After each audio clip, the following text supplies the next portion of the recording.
धम्मपद बालवग्गो। असतं भावनामिच्छेय पुरेखारच्च भिक्खुषु आवासेषु च ईश्वरीयं पूज्यं परकुलेषु च ममेव कत्तमयन्तु गिहिपभजिता उभो ममेवातिवसा अस्सु किच्चा किच्चेषु किस्मिची इति बालस्य संगकप्पो इच्छामानो च वढती।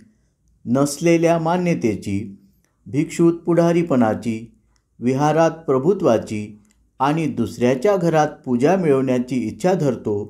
गृहस्थ आणि प्रवजित मीच केलेले मानोत।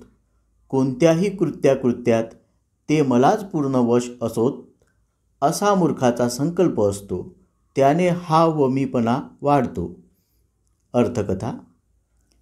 आपल्याला पाठिंबा देणाऱ्या लोकांनी भेटीवर आलेल्या प्रमुख शिष्यांचा सन्मान केलेला पाहून मत्सर जागृत झालेल्या एका निवासी भिक्षूने त्याचा अपमान केला आणि ही हकीकत बुद्धाच्या कानावर घातली। बुद्धाने त्या भिक्षूस त्या प्रमुख शिष्याची माफी मागावयास सांगितले। त्यास बुद्धाने असेही सांगितले की मी व माझे असा विचार बाळगून अहंकारी आणि महत्त्वाकांक्षी बनू नये।